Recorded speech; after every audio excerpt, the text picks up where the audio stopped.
ಹೋರಾಟ ನಾಳೆಯಿಂದಲೇ ಪ್ರಾರಂಭವಾಗುತ್ತೆ. ಅದು ಉಗ್ರ ರೀತಿಯಲ್ಲಿರುತ್ತೆ.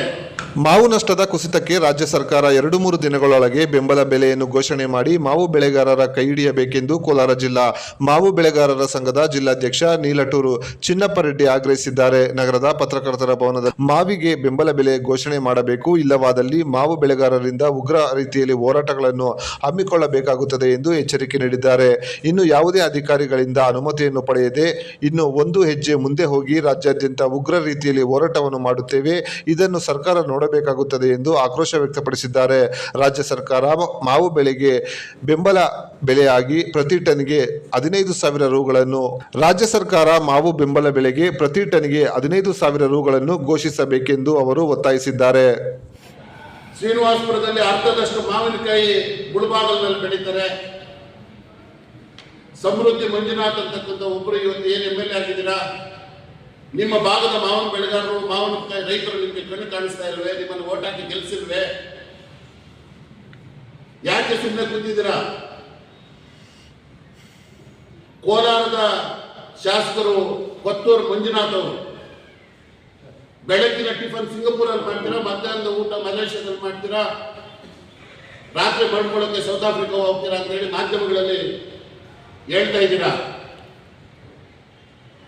ಮಾವು ಬೆಳೆಗಾರರು ರೈತರು ನಿಮಗೆ ಮತ ಹಾಕಿಲ್ವೇ? ನಿಮ್ಮನ್ನು ಗೆಲ್ಲಿಸ್ಕೊಟ್ಟಿಲ್ವೇ? ಯಾಕೆ ಮಾವು ಬೆಳೆಗಾರರ ಬಗ್ಗೆ ನೀವು ಮಾತಾಡ್ತಾ ಇಲ್ಲ? ಯಾಕೆ ಮಾವು ಬೆಳೆಗಾರರ ಬಗ್ಗೆ ಹೋರಾಟಕ್ಕೆ ಮುಂದೆ ಬರಲಿಲ್ಲ? ಸರ್ಕಾರದಿಂದ ಬೆಂಬಲ ಬೆಲೆ ಘೋಷಣೆ ಆಗಲಿಲ್ಲ ಅಂತ ಹೇಳಿ ನಾವು ಇವಾಗ ನಿರಂತರವಾಗಿ 17-20 ದಿನಗಳಿಂದ ನಾವು ಹೋರಾಟ ಮಾಡ್ತಾ ಇದ್ರು. ನಿಮಗೆ ನಮ್ಮ ಕೂಗು ಕೇಳಿಸ್ಲಿಲ್ವೇ?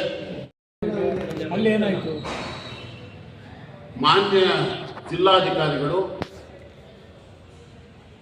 ಸರ್ಕಾರಕ್ಕೆ ಎಲ್ಲ ಪತ್ರ ವ್ಯವಹಾರಗಳನ್ನು ಮಾಡ್ತಾ ಇದ್ದಾರೆ. ನಾವೇನು ಅವರಿಗೆ ಮನವಿಗಳನ್ನು ಕೊಟ್ಟಿದ್ದೀವಿ ಅದನ್ನು ಸರ್ಕಾರ ಕಳಿಸ್ತಾ ಇದ್ದಾರೆ.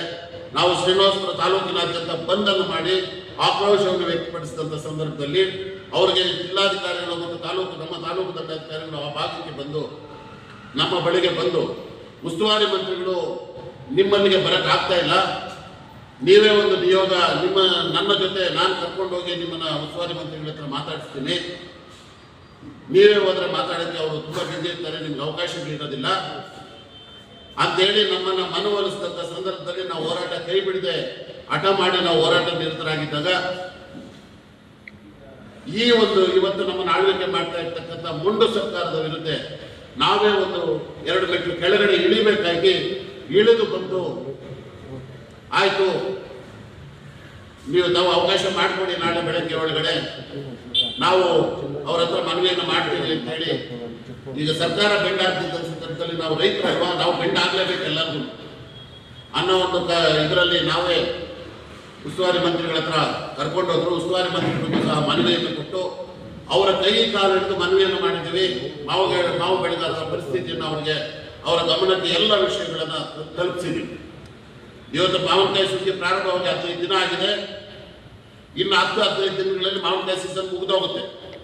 ಇವತ್ತು ಸುಮಾರು ಕೆಲವು ಪತ್ರಿಕೆಗಳಲ್ಲೂ ಕೂಡ ಮಾಧ್ಯಮದಲ್ಲಿ ಬಿತ್ತನೆಯಾಗಿದೆ. ಮಾವಿಗೆ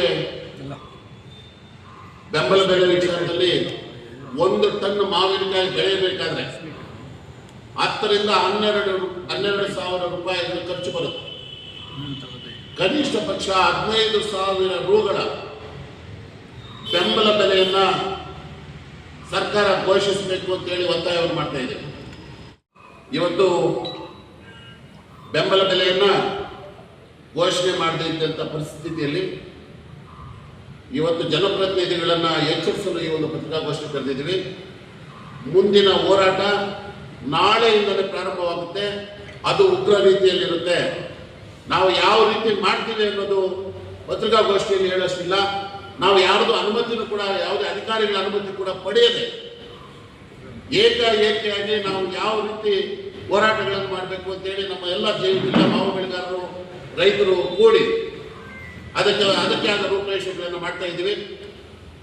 ಇವತ್ತು ರಾಜ್ಯಾದ್ಯಂತ ಉಗ್ರ ರೀತಿಯ ಹೋರಾಟಕ್ಕೆ ಮುಂದಾಗುತ್ತೇವೆ. ಇನ್ನು ಕೇವಲ ಇವತ್ತು ನಾಳೆ ಒಳಗಡೆ ಬೆಂಬಲ ಬೆಲೆ ಘೋಷಣೆ ಆಗಿದೆ ಇದ್ದ ಪಕ್ಷದಲ್ಲಿ ನಾಳೆಯಿಂದ ನಮ್ಮ ಉಗ್ರ ರೀತಿಯ ಹೋರಾಟವನ್ನ ಸರ್ಕಾರ ಕಾಣಬೇಕಾಗುತ್ತೆ. ಸರ್ಕಾರದ ಕಣ್ಣು ತೆರೆಸುವಲ್ಲಿ ನಾವು ಮುಂದೆ ಆಗ್ತಾ ಇದ್ದೀವಿ. ಹೋರಾಟಕ್ಕೆ ಹೆಜ್ಜೆ ಇಡ್ತಾ ಇದ್ದೀವಿ. ನಾನು ಇಲ್ಲಿನ ಈ ನಮ್ಮ ಜಿಲ್ಲೆಯ ಜನಪ್ರತಿನಿಧಿಗಳಲ್ಲಿ ಬೇಡ್ಕೊತಾ ಇದ್ದೀನಿ, ನೀವು ಬದುಕಿದ್ರೆ ಸರ್ಕಾರದಿಂದ ಬೆಂಬಲ ಬೆಲೆ ಕೊಡಿಸುವಲ್ಲಿ ಈ ಕೂಡಲೇ ಎಚ್ಚೆತ್ತುಕೊಂಡು ಮಾತಾಡಿ. ಇಲ್ಲದಿದ್ದರೆ ಸಾಮೂಹಿಕವಾಗಿ ಎಲ್ಲರೂ ರಾಜೀನಾಮೆಯನ್ನು ಕೊಟ್ಟು ಮನೆಗಳಲ್ಲಿ ಕೂತ್ಕೊಳ್ಳಿ. ಅದೇ ರೀತಿ ನಮ್ಮ ರೈತ ಬಾಂಧವರನ್ನು ಕೂಡ ಮಾಧ್ಯಮದ ಮುಖಾಂತರ ತಿಳಿಸ್ತಾ ಇದ್ದೀನಿ, ಮನವಿ ಮಾಡ್ಕೊಳ್ತಾ ಇದ್ದೀನಿ. ಎಲ್ಲ ರೈತ ಬಾಂಧವರು ಜನಪ್ರತಿನಿಧಿಗಳನ್ನ ಘೇರವಾಕಿ, ನಾವು ಮತ ಹಾಕಿ ಗೆಲ್ಲಿಸಿರ್ತಕ್ಕಂಥ ಜನಪ್ರತಿನಿಧಿಗಳು ನಮ್ಮ ಬಗ್ಗೆ ಇವತ್ತು ಆಲೋಚನೆ ಮಾಡದೆ, ನಮ್ಮ ಬಗ್ಗೆ ಪ್ರಶ್ನಿಸದೆ ಸರ್ಕಾರವನ್ನ, ಇಲ್ಲಿರುವ ಯಾವುದೋ ಒಂದು ಚುನಾವಣೆಗಳಲ್ಲಿ ಪಾಲ್ಗೊಂಡು ಕೋಮಲ್ ಚುನಾವಣೆ ಮತ್ತೆ DCC ಬ್ಯಾಂಕು ಮತ್ತೊಂದು ಇನ್ನೊಂದು ಅಂತೇಳಿ ಏನ್ ಮಾತಾಡ್ಕೊಂಡು ನೀವು ಇವತ್ತು ಅವರು ಆಟ ಆಡ್ಕೊಂಡಿದ್ದಾರೆ. ಮಾವು ಬೆಳೆಗಾರರ ಬಗ್ಗೆ ಇವತ್ತು ಮಾವು ಬೆಳೆ ಬಗ್ಗೆ ಬಾಯಿ ತೆಗಿದೆ. ಅವರಿಗೆಲ್ಲ ಎಲ್ಲ ರೈತ ಬಾಂಧವರು ಎಲ್ಲ ಸಾರ್ವಜನಿಕರು ಬುದ್ಧಿಯನ್ನು ಕಲಿಸಬೇಕು ಅಂತೇಳಿ ಮನವಿಯನ್ನು ಮಾಡ್ಕೊಳ್ತಾ ಇದ್ದೀವಿ.